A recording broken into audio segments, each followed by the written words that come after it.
जाइए, आप लोग आगे आ जाइए। आप ही लोग का तो बेशर्मी से इंतजार हो रहा है यहाँ पे।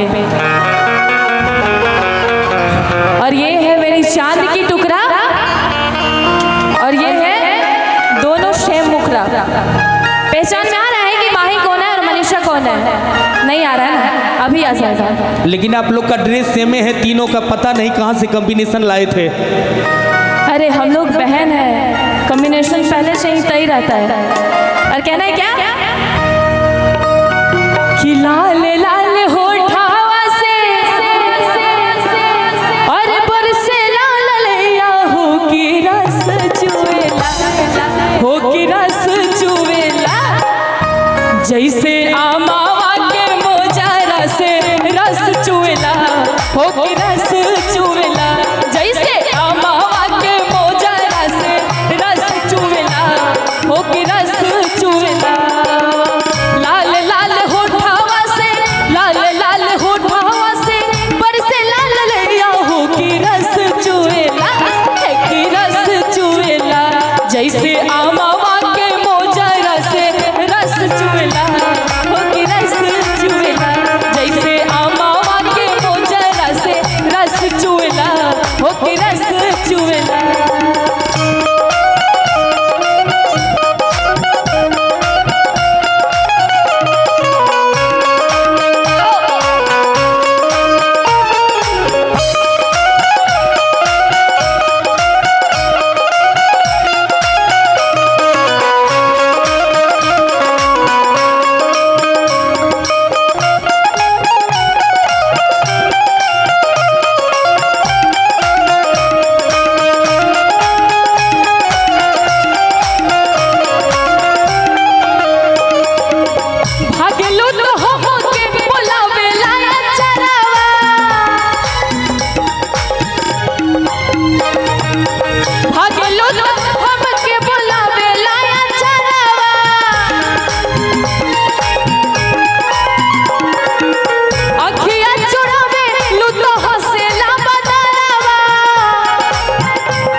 यही सूरत है जिनके लिए लोग जान देने पे उतर आए हुए है कि नहीं? हाथ उठा के बता दीजिए, है ना? इसीलिए कहना है क्या,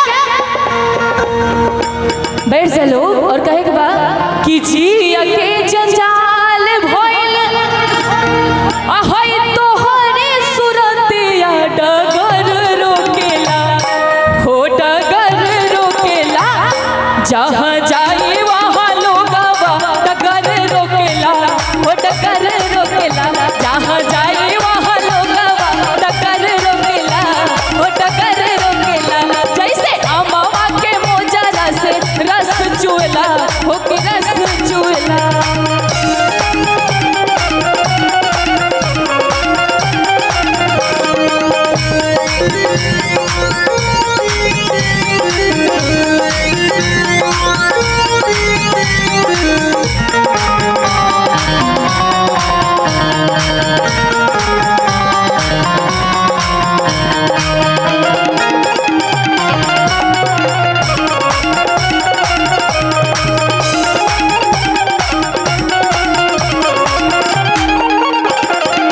लाल लाल होठावा से बरसे लाल लैया हो के रस चुवेला, लाल लाल होठावा से बरसे लाल लैया हो के रस चुवेला, हो के रस चुवेला, जैसे आमावा के मोजारा से रस चुवेला, हो के रस चुवेला, जैसे आमावा के मोजारा से रस चुवेला, हो के रस चुवेला, जैसे आमावा के मोजारा से रस चुवेला, हो के रस चुवेला, जैसे आमावा के मोजारा से रस चुवेला, हो के रस चुवेला।